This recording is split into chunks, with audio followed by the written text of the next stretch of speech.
Alors, je me présente Katia D'Acosta, pour ceux qui ne me connaissent pas, pour les intervenants à ce webinaire, donc de ce vendredi matin. Tout d'abord, je vous remercie de vous être connectés et de vouloir participer donc, à ce webinaire que le MEDEF de l'Est parisien vous propose en partenariat avec l'IEAM. L'IEAM qui est donc l'Institut d'expertise, d'arbitrage et de médiation. Alors ce matin, nous aurons trois intervenants de l'IEAM qui vont vous exposer, je me dirais de manière assez succincte, ce que c'est que la médiation, notamment la médiation en entreprise, et les avantages et peut-être aussi les cas dans lesquels vous pourriez être amené à user donc de la médiation. En premier intervenant, nous avons Monsieur Éric Seban, donc, qui est président de l'IEAM, avocat de profession à Paris depuis plus de 30 ans et qui a son activité principale tournée vers le secteur des procédures collectives, du contentieux commercial et des expertises diverses et variées. En plus d'être avocat, il est également médiateur dans le cadre des procédures conventionnelles, donc je dirais médiation amiable, et des médiations judiciaires qui sont ordonnées donc, par les présidents des tribunaux et la Cour d'appel. En deuxième intervenant, nous avons Madame Marianne Gallo-Le-Laurier, qui est présidente de la commission économique de l'IEAM, elle-même avocat honoraire au barreau de Paris et également médiateur. Donc, elle a fondé son cabinet de médiation qui s'appelle GLL Médiation et elle est elle-même médiatrice judiciaire et conventionnelle au même titre que donc, son confrère Éric Seban. En troisième participant ce matin, nous avons Madame Danielle Palazzo-Gauthier, qui est, elle, membre du conseil d'administration de l'IEAM, elle-même également avocat au barreau de Paris et membre du conseil d'administration de plusieurs écoles de commerce et de management, notamment les écoles BEM à Dakar et à Abidjan. Et Madame Palazzo-Gauthier également médiateur. Donc, on a fait le choix de vous introduire ces intervenants de l'IEAM, puisque ça rentre en lien avec les activités donc, de notre MEDEF de l'Est parisien et ça correspond totalement au profil des adhérents de notre MEDEF. Donc, on souhaitait mettre cette petite formation en place pour que vous soyez sensibilisés à la médiation et que vous n'ayez aucun secret pour la médiation par la suite. Vous puissiez également, peut-être si vous le souhaitez, recourir au service de l'IEAM dans le cadre de vos activités personnelles. J'en dirai pas plus puisque le temps m'est compté. Je vais donc laisser la parole à Monsieur Éric Seban, président de l'IEAM, afin donc qu'ils introduisent leur activité. Je vous en prie, Éric. Katia, merci de me laisser la parole. Merci aussi au MEDEF 93-94 d'avoir organisé ce webinaire commun à nos deux associations. Très succinctement, je vais parler même. Alors, je vais faire une observation parce que en vous entendant, Katia, je ne veux pas que les gens qui sont là pensent que tous les médiateurs de l'IEM sont avocats. Nous sommes effectivement trois avocats de formation, mais il y a des experts comptables, il y a des gens qui viennent du monde de l'entreprise, il y a des gens qui viennent des procédures collectives. Donc, n'importe qui, enfin, quelle que soit votre formation professionnelle initiale, vous pouvez devenir médiateur et ce n'est pas l'apanage des avocats. IEM, ça veut dire Institut d'expertise, d'arbitrage et médiation. Donc, on est une association, et je pense qu'on est la seule, ou l'une des seules associations pluridisciplinaires, puisqu'on a à la fois des médiateurs, des experts judiciaires et des arbitres. Cette association a une particularité aussi, c'est que c'est, je pense, l'une des plus anciennes, et là je suis quasiment certain que c'est la plus ancienne, puisque nous fêtons cette année nos 110 ans.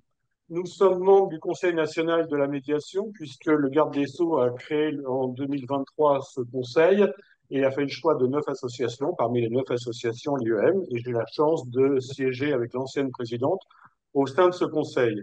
Voilà, je dirais très succinctement l'IEM. La médiation, c'est un vaste sujet. Vous m'avez demandé, Katia, d'être succinct. Ça va être très dur pour moi qui suis avocat de formation. Donc, quand un avocat dit qu'il est bref, ça veut dire qu'il va être très long. Donc, je vais faire en sorte d'être succinct. Je pense que pour évoquer la médiation, je dirais simplement, c'est une alternative au juge. C'est-à-dire que Classiquement, nous avons l'habitude, quand il y a un différend entre différentes personnes, d'aller voir un avocat ou de le faire seul quand on peut dans certaines juridictions et de demander au juge de trancher. Eh bien là, le législateur a offert aux justiciables un outil qui s'appelle la médiation euh, pour régler le différend. Alors, j'aime pas lire des choses pendant ces interventions, mais je vais vous lire une phrase dite par Guy Canetti, qui était premier président de la Cour de cassation, qui parlait de la médiation en considérant que c'est une conception moderne de la justice, une justice qui observe, qui facilite la négociation, qui prend en compte l'exécution, qui ménage les relations futures entre les parties et qui préserve le tissu social. Une fois que je vous ai dit ça, je pourrais arrêter mon propos parce qu'il a tout dit. C'est-à-dire que quand vous allez au tribunal, quelle que soit la matière dans laquelle vous allez, il est clair qu'il y a un conflit, que la décision qui sera rendue ne satisfera pas les parties. Il y en aura toujours un qui va trouver que c'est pas assez. Il y en a toujours un qui va trouver qu'il n'a pas été entendu et il faudra aller devant la cour d'appel. Eh bien, et le conflit va perdurer, que ce soit dans les familles, que ce soit dans une entreprise, que ce soit en succession, etc., etc. L'avantage de la médiation, c'est de maintenir ce lien, de faire en sorte que les relations futures existent encore, que le tissu social existe. Pourquoi je vous dis ça? Parce que imaginez un sujet entre un fournisseur et son client. Le client n'est pas livré dans les délais ou le fournisseur n'est pas payé. Vous allez au tribunal, il y aura une décision qui sera rendue, bonne ou mauvaise, mais la conséquence seconde de la décision rendue, c'est que le client ne fera plus appel à ce fournisseur et le fournisseur ne fera vraisemblablement plus appel à ce client parce que c'est un mauvais payeur. Eh bien, la médiation permettrait de régler ce différend et permettre effectivement de trouver une solution pérenne pour les deux parties et leur permettre de voir l'avenir. Alors, je trouve que la médiation est un outil fantastique. C'est vrai que je ne peux pas dire autre chose, mais je le pense vraiment, parce que c'est adaptable à tous les sujets de la vie. Que vous ayez un problème commercial, que vous ayez un problème au sein de votre entreprise avec vos salariés, que vous ayez un problème de succession, que vous ayez un problème de gouvernance parce que les associés ne s'entendent pas, qu'il y ait un problème de RSE, eh bien, tous ces sujets sont éligibles à la médiation. Et la médiation, elle a plusieurs avantages. Elle est rapide. Vous avez évoqué, Katia, les médiations judiciaires ou conventionnelles. La médiation judiciaire décidée par le juge, c'est 3 mois, renouvelable une fois. Donc, c'est 6 mois maximum. Les personnes qui sont autour de cette table, je pense que quand elles réfléchissent à la durée des procédures qu'elles ont pu connaître, 6 mois, c'est rien à côté.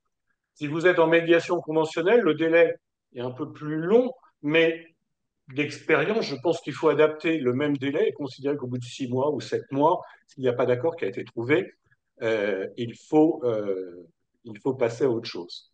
J'ai dit que c'était une alternative au juge.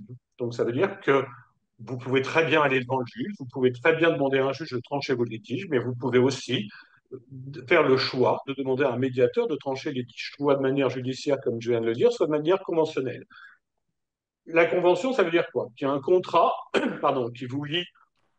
Alors, je vais plutôt parler dans ce cadre-là des relations commerciales. Dans les relations commerciales, il y a un contrat qui lie deux parties. Et au terme du contrat, sur la dernière page, avant de dire que c'est le tribunal de Bobigny ou de Créteil qui est compétent, eh bien, les parties font le choix de recourir à une médiation préalable en demandant à l'IEM ou à toute autre association de médiation de désigner un médiateur.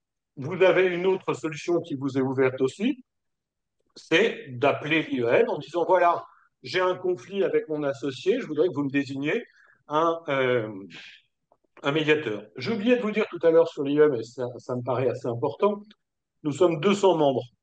Les trois quarts sont médiateurs, les autres sont arbitres et experts, comme je l'ai dit. Et il y a un comité d'attribution. Je suis membre du comité d'attribution et deux autres personnes sont membres du comité d'attribution. Ce qui veut dire que ce comité désigne le médiateur choisi pour le médiateur idoine pour le dossier qui est confié à l'IEM de manière conventionnelle, avec interdiction aux trois membres d'être désignés dans le cadre de comme médiateur.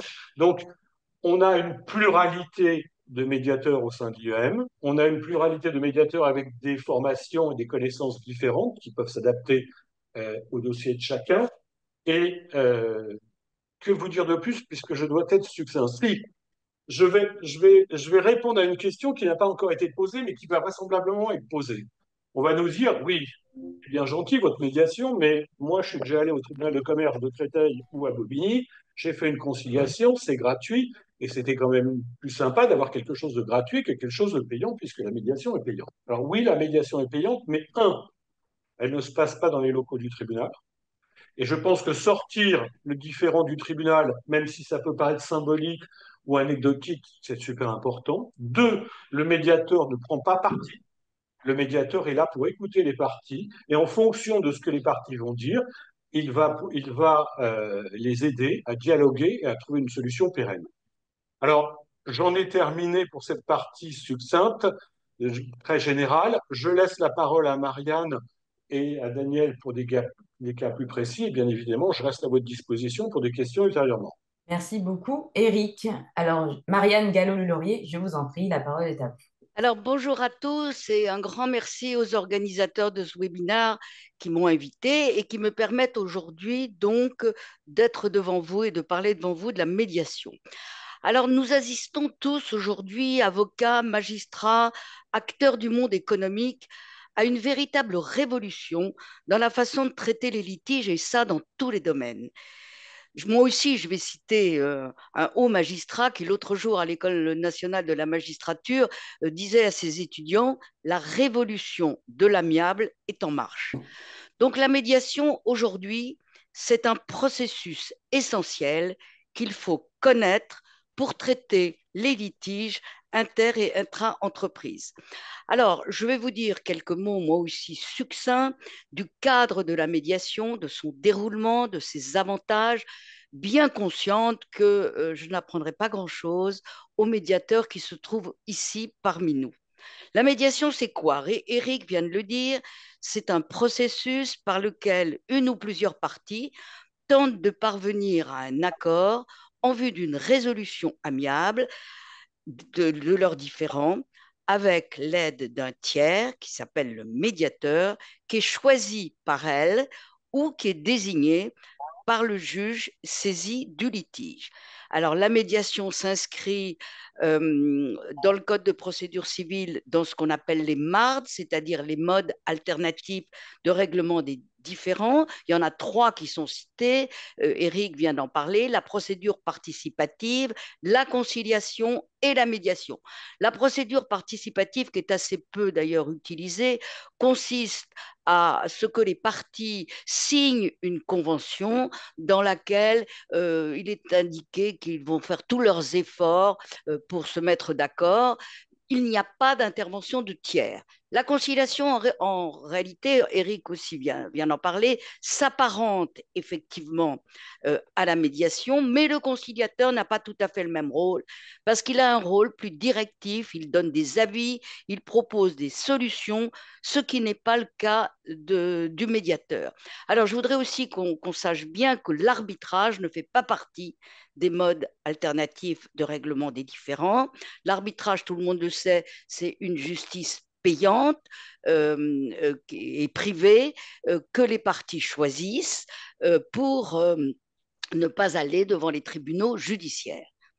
Alors, la médiation, il y a effectivement soit la médiation conventionnelle, celle qui est choisie par les parties, euh, en dehors de tout procès ou pendant le procès. Et il y a aussi la médiation judiciaire qui résulte de l'initiative d'un juge qui, après avoir reçu l'accord des parties, désigne un médiateur. Ce qu'il faut bien comprendre, c'est que la médiation, c'est un processus volontaire qui, en effet, nécessite impérativement l'accord des parties. Il n'y a que deux cas tout à fait limités dans lequel la médiation est obligatoire. C'est pour des demandes égales ou inférieures à 5 000 euros ou en cas de conflit de voisinage. Donc, c'est un processus volontaire. Pour multiplier les accords d'entrée en médiation de la part des parties, les juges, depuis quelque temps, multiplient ce qu'on appelle les injonctions de rencontrer un médiateur. Alors, ils délivrent une ordonnance dans laquelle ils font obligation aux justiciables de rencontrer un médiateur, et ça, c'est absolument obligatoire. Et le médiateur doit leur expliquer le déroulement de la médiation, répondre à leurs questions. Et à l'issue de cet entretien, les parties disent, eh ben, on est d'accord ou on n'est pas d'accord pour rentrer en médiation. Voilà. Donc, ça, c'est ce qu'on appelle aujourd'hui la procédure d'injonction, qui est de plus en plus pratiquée et qui donne des résultats relativement intéressants. Alors, qu'il s'agisse de la médiation conventionnelle ou de la médiation judiciaire, le déroulement de la médiation est le même. Éric l'a dit, la durée de la médiation judiciaire, c'est 3 mois, prolongement éventuel de 3 mois, donc moins de 6 mois. La médiation conventionnelle, les parties font ce qu'elles veulent. Alors, le déroulement de la médiation est mené par un médiateur qui, par essence, ça résulte de la loi, est formé, agréé par un centre de médiation qui est neutre, qui est impartial et qui est indépendant et qui va, en utilisant des réunions plénières ou en faisant des apartés avec chacune des parties, essayer euh, de poser les bonnes questions pour que les parties expriment leurs difficultés, leurs différends, et pour surtout qu'elles fassent ressortir clairement leurs besoins et leurs intérêts pour tenter d'aboutir à une solution d'accord entre elles. La médiation, bien sûr, elle repose sur la bonne volonté des parties pour résoudre leurs litiges et elle se déroule en fait en 3 étapes. La première étape, c'est quoi, de quoi il s'agit, on raconte l'histoire, pourquoi, c'est-à-dire pourquoi il y a eu un litige, pourquoi on est là, et enfin, comment on va essayer de s'en sortir. Alors, l'essentiel qu'il faut retenir, je dirais, c'est que la médiation, c'est pragmatique. C'est c'est absolument pas, on n'est pas en droit.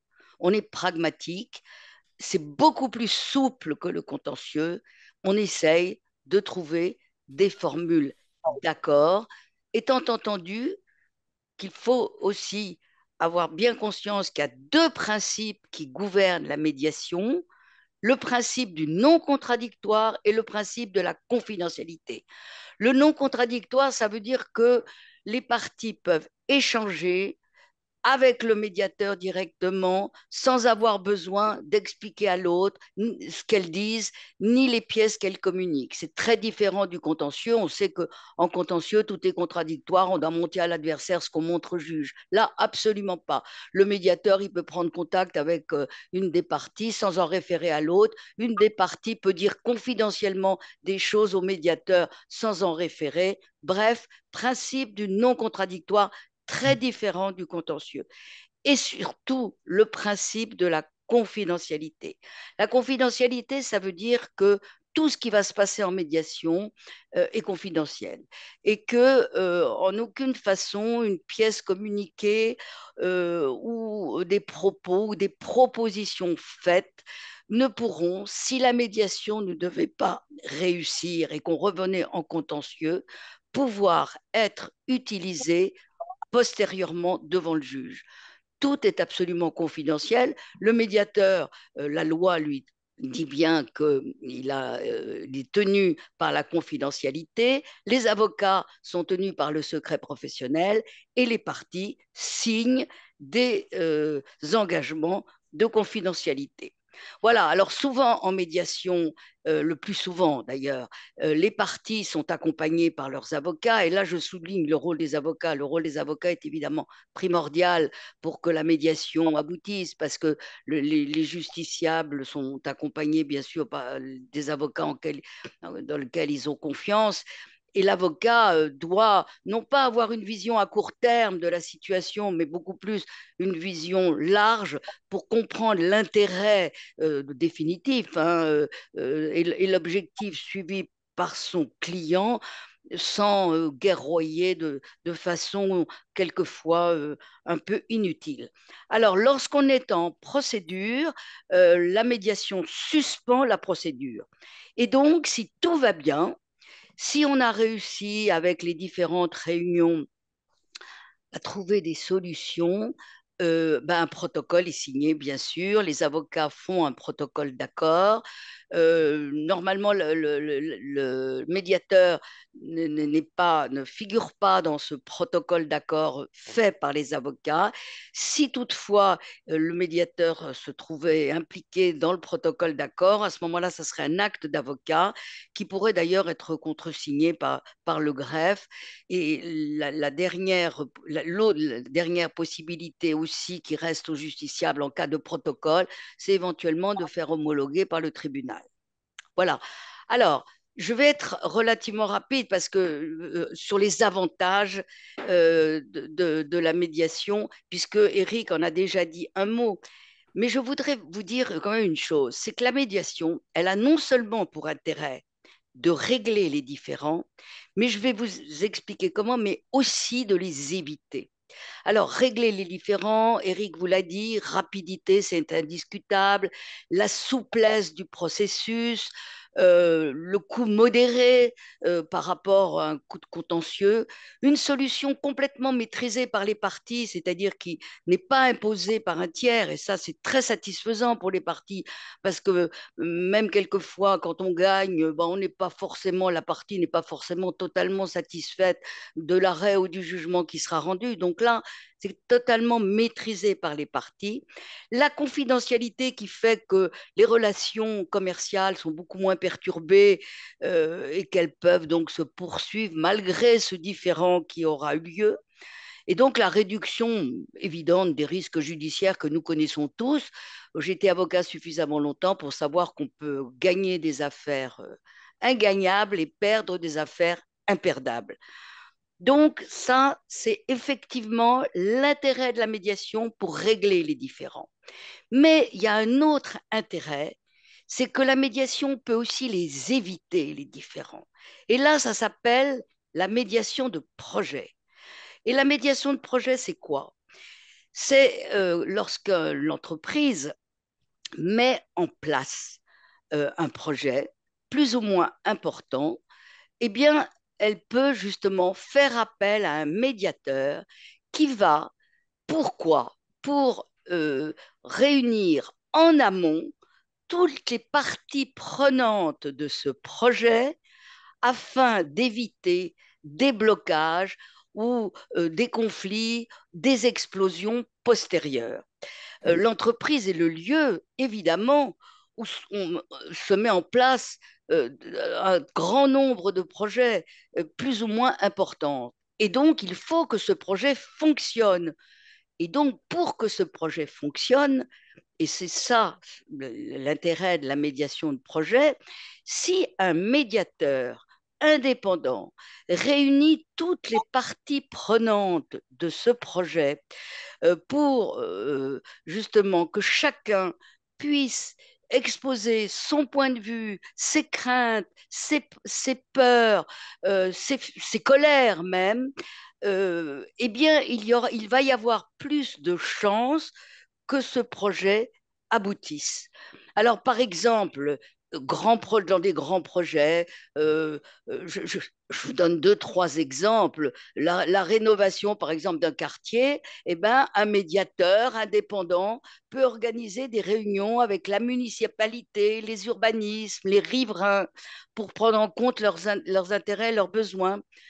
Dans un projet d'entreprise qui prévoit un changement organisationnel, qui provoque de grandes résistances parmi les employés, là encore, on peut faire le choix d'un médiateur indépendant qui va réunir tout le monde et tout le monde va s'exprimer et voir comment, après discussion, on pourra adopter la nouvelle organisation, les nouvelles pratiques. Euh, Même chose si on met en place un nouvel outil informatique qui va susciter beaucoup de problèmes, de craintes, d'inquiétudes de la part des utilisateurs. En réalité, la médiation de projet, elle est là pour faire en sorte d'éviter les blocages, les conflits et donc d'assurer la réussite de ce projet. Je pense qu'il y a une multitude de cas dans les entreprises.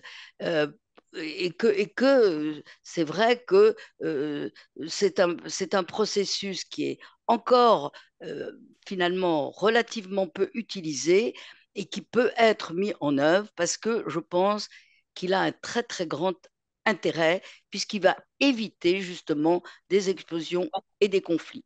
Donc voilà, j'en aurais terminé. Ma conclusion, c'est quoi? Ma conclusion, c'est que finalement, la médiation, c'est un véritable outil de gouvernance. Et ça, c'est important pour vous, les entreprises. C'est un véritable outil de gouvernance qui concerne tous les secteurs, finalement, le social, le contractuel, le droit des affaires, la propriété intellectuelle, l'environnement, qui s'inscrit dans la RSE, la responsabilité sociale des entreprises. Et voilà, je pense que c'est un outil indispensable. Alors, j'en ai terminé. Je vous dis juste sur la médiation de projet que s'il y a des gens qui sont intéressés, l'IEM à laquelle nous appartenons tous fait des matinales tous les seconds mardis de chaque mois. Et bientôt, nous allons, je crois que c'est le 17 juin, nous allons faire justement une matinale avec un spécialiste de la médiation de projet qui vous dira beaucoup mieux ce que j'ai essayé de vous faire comprendre aujourd'hui sur la médiation de projet. Et nous envisageons aussi de faire une formation sur ce processus. Voilà, j'en ai terminé. Je laisse la parole à Daniel Palazzo-Gauthier qui va vous illustrer mes propos avec des exemples bien choisis. Je vous remercie, Marianne. Et donc, je laisse la parole à Madame Danielle Palazzo-Coty. Merci Katia, merci à tous les organisateurs et merci à tous les participants qui ont décidé de venir nous écouter ce matin pour connaître un petit peu mieux l'entreprise, la médiation en entreprise. J'ai relevé qu'effectivement, il y avait tout type de représentants d'entreprise, que ce soit de l'individuel, l'expert comptable, le conseil d'entreprise, quelques médiateurs également, je les remercie de venir nous soutenir, et puis également beaucoup de DRH qui sont au cœur de la gestion des problèmes de l'entreprise et notamment des problèmes sociaux. Donc effectivement, le thème de mon intervention, c'est l'illustration de la médiation en entreprise. Et comme l'a dit Marianne, je crois que je commence également par dire que c'est un outil de gouvernance. C'est vrai que la médiation est admise depuis déjà et reconnue par la Cour de cassation depuis plus de 20 ans, mais les entreprises ne s'en sont pas encore suffisamment saisies. Et nous sommes là, et c'était l'objectif, je crois, du MEDEF, de dire à ses adhérents qu'il faut entreprendre la médiation chaque fois qu'un conflit apparaît dans l'entreprise. Alors effectivement, Marianne l'a rappelé, cette médiation, elle est dans tous les secteurs de l'entreprise, le financier, l'environnemental, la propriété intellectuelle, la gestion des ressources naturelles, les marchés publics, les permis de construire, bref, chaque fois qu'un entrepreneur fait un pas dans un acte de gestion, il sait que s'il y a un litige, il doit avoir recours à la médiation. Et le thème aujourd'hui de mon intervention, de mes illustrations, sera la médiation inter-entreprise, la médiation intra-entreprise et un secteur que vous connaissez peut-être moins ou que vous pratiquez moins, mais tout ce qui conseille des entreprises doivent l'avoir en tête, c'est la transmission de l'entreprise. Donc, je commence par la médiation inter-entreprise. Celle-là, vous la connaissez. Elle concerne le domaine contractuel et les relations commerciales de droit privé. Et toute entreprise a eu déjà, je dirais, des procédures probablement, parfois peut-être des médiations. Vous avez sans doute aussi quelques expériences. Mais que ce soit un contrat de distribution, de franchise, de fourniture, activité import-export, des contrats de construction, des litiges avec le bailleur, avec les associés. Nous en avons pas mal de médiations de litiges entre associés, mais toutes ces médiations sont basées sur des contrats, souvent sur des conventions, et à l'intérieur de ces contrats, il y a, et il est très importante, une clause de médiation qui doit être rédigée avec le plus grand soin. Alors, les avocats, chaque entreprise a souvent un avocat qui le conseille. Il y a des clauses de médiation sur beaucoup de sites. Mais il y a également dans la médiation interentreprise, ce que je conseille de regarder attentivement, c'est que les clauses renvoient souvent à des centres de médiation et au règlement de ces centres de médiation qui, eux, contiennent absolument tous les éléments pour assurer l'efficacité de la clause. Il faut en effet éviter que dès que le litige naît, la clause elle-même soit contestée et ne puisse pas se mettre en œuvre. Donc, je vous invite à regarder dans les règlements des centres de médiation, que ce soit la CCI pour certains, le CMAP, mais l'IEM aussi. Et aujourd'hui, il est question de l'IEM. Et nous accompagnons effectivement par des formations les entreprises pour essayer de mettre en œuvre ces clauses de médiation et d'être serein le jour où il faudra les présenter ou les soulever dans le cadre d'un litige. Je dis un mot sur la médiation OADA aussi, puisque Katia a rappelé que j'intervenais dans des conseils d'administration d'entreprises françaises, mais qui ont des filiales en Afrique.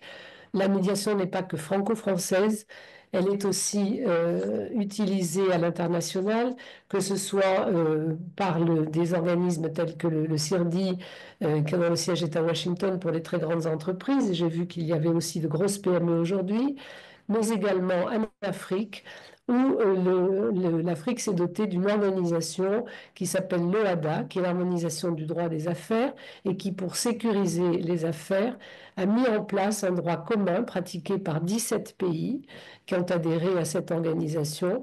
Et avec ce droit commun, qui est codifié dans des actes uniformes, cette organisation a voulu créer un acte uniforme sur la médiation.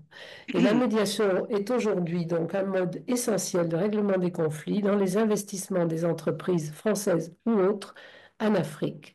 C'est dire que la médiation, vous la retrouvez aujourd'hui dans le droit des affaires partout et qu'elle est un outil essentiel dans le règlement des litiges, mais aussi pour la paix de l'entrepreneur qui sait qu'il va, dans un cadre confidentiel, avec un tiers neutre, comme on l'a rappelé, régler le problème qu'il rencontre.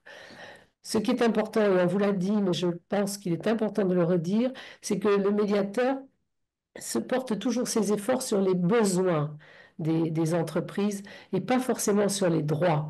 Le but est de garder la relation d'entreprise. Eric vous l'a dit aussi tout à l'heure en préambule, mais c'est très important d'essayer de préserver ces relations en clarifiant soi-même le litige. Alors je vais passer à l'illustration sur un cas donc, dans lequel j'ai été médiateur.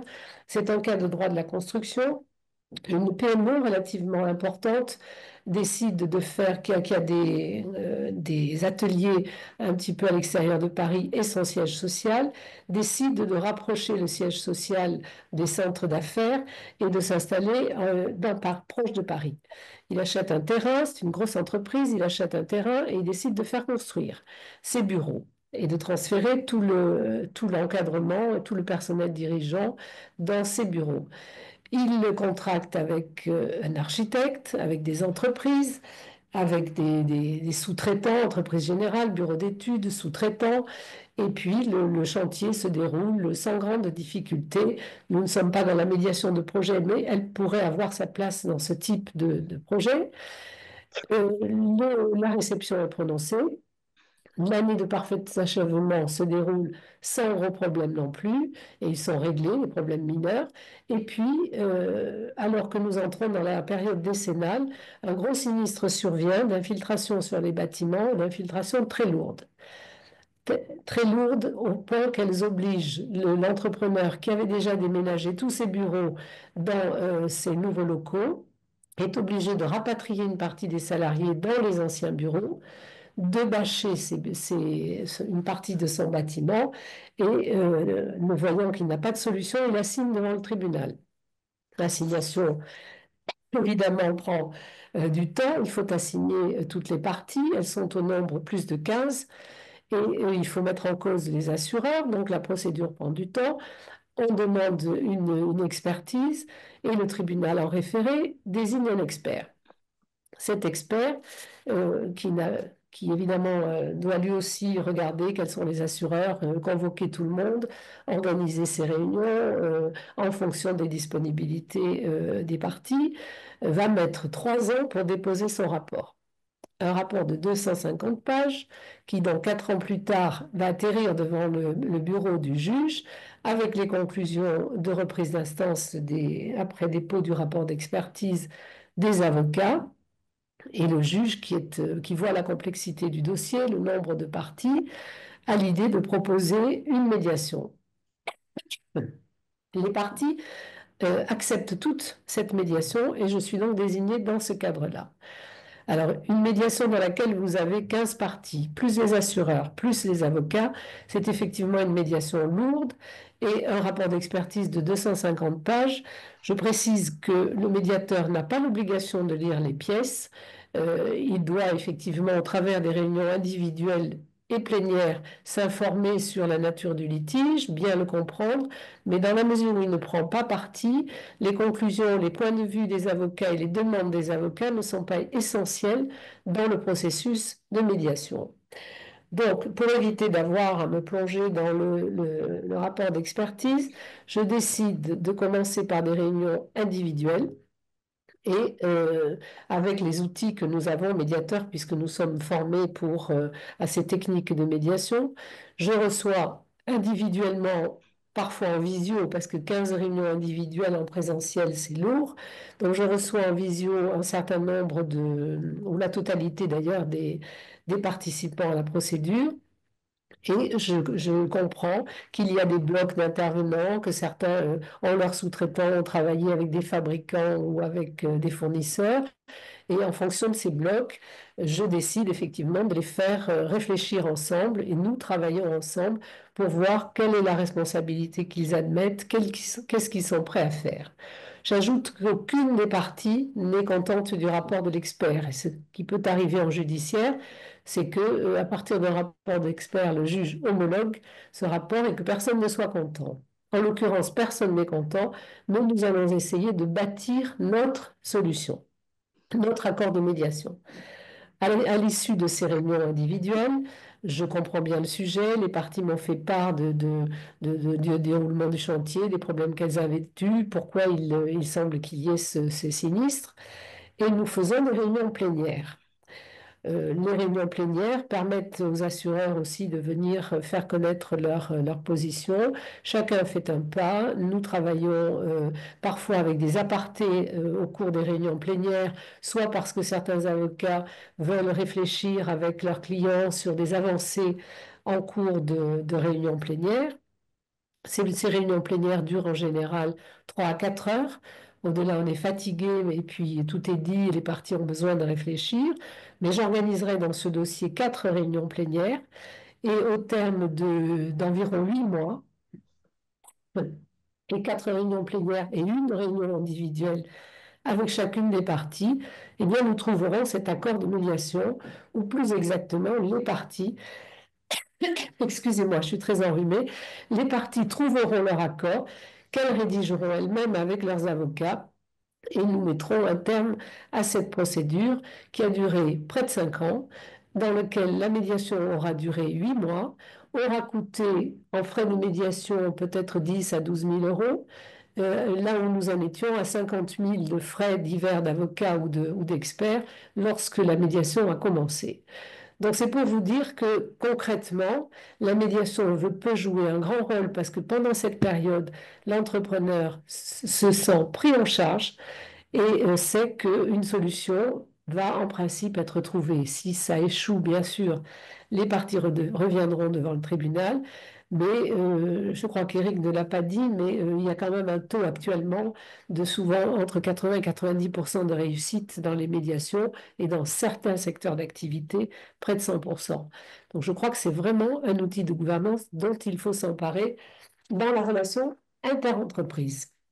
Alors maintenant, la relation intra-entreprise, elle est mieux connue, bien sûr, par les entrepreneurs, parce que c'est un outil aussi de stabilité de l'entreprise. Lorsque l'on embauche du personnel, on sait qu'à terme, on peut être confronté avec des difficultés.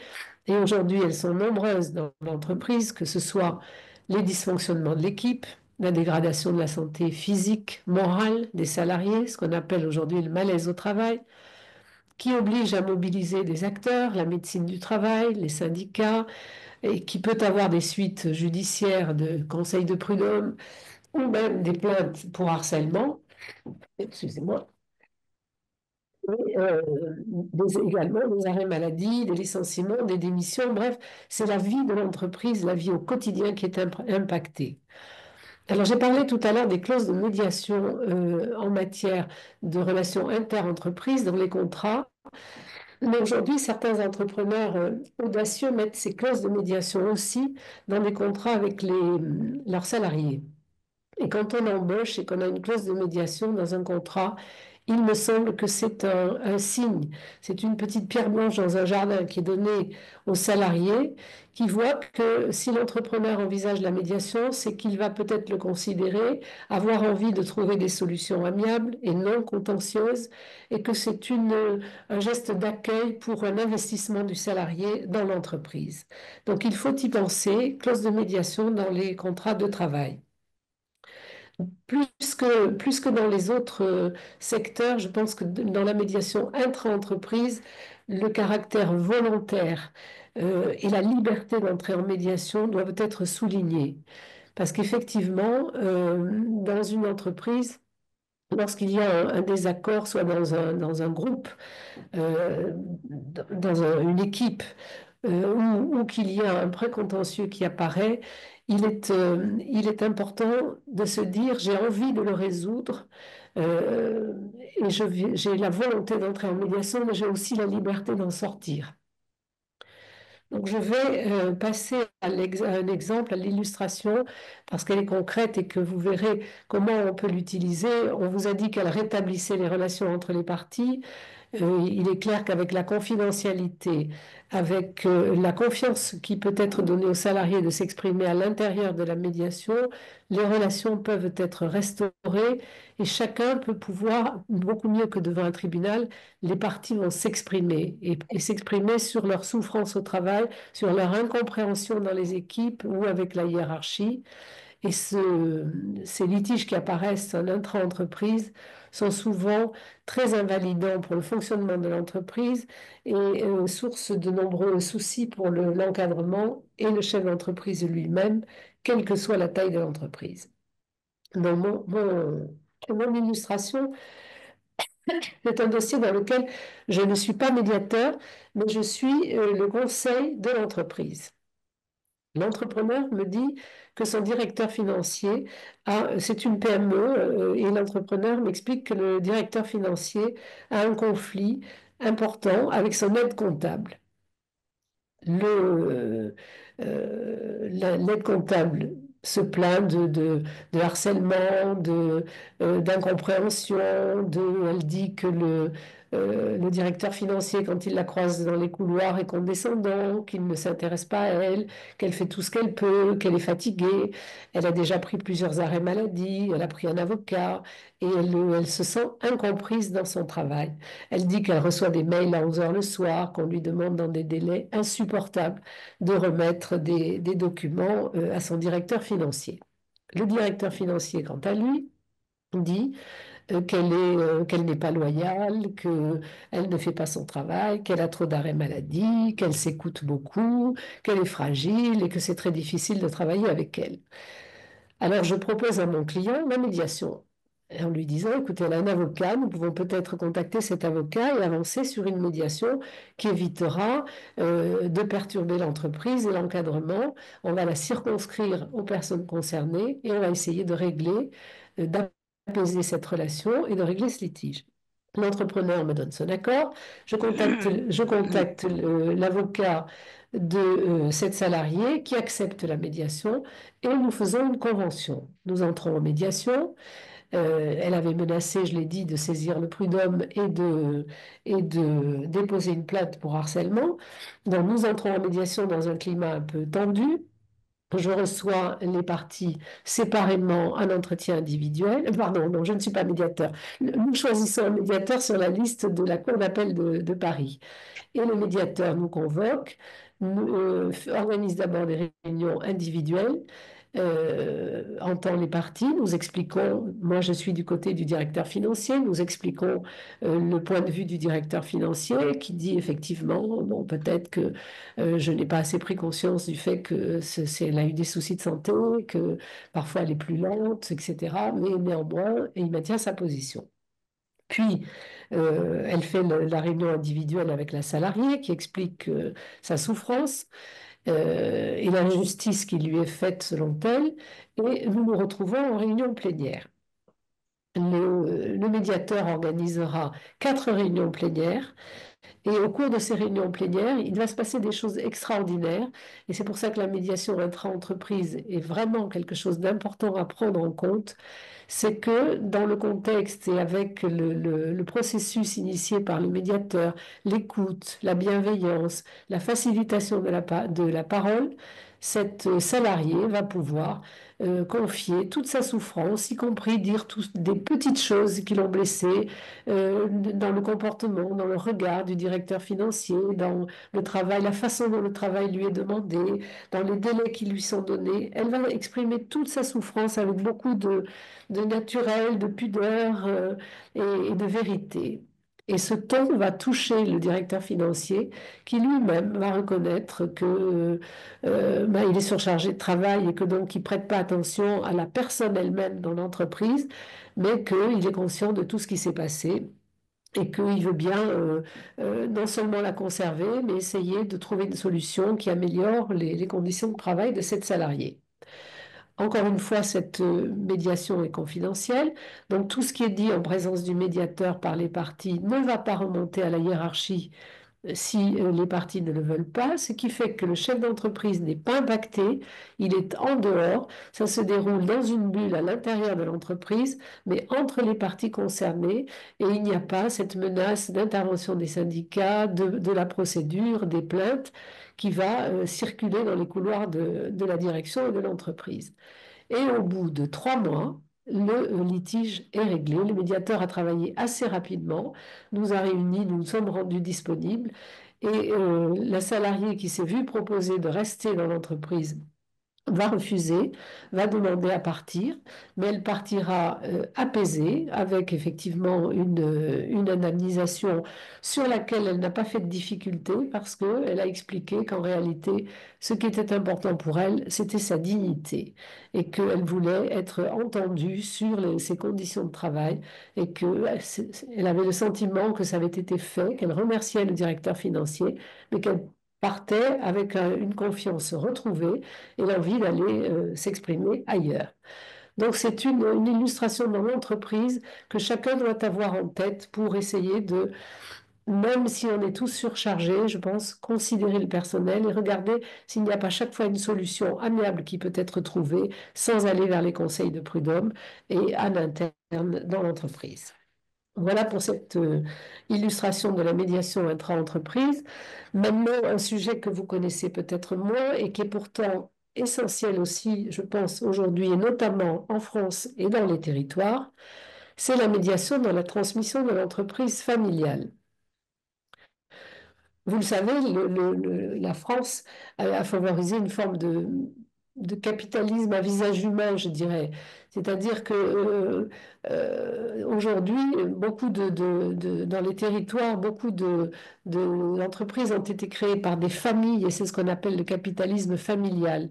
Et là, je crois que ça peut sensibiliser ceux qui sont au conseil d'entreprise dans cette salle, ceux qui sont des experts comptables et qui conseillent aussi leurs clients, et les entreprises elles-mêmes, quand elles se préoccupent de transmettre les entreprises familiales.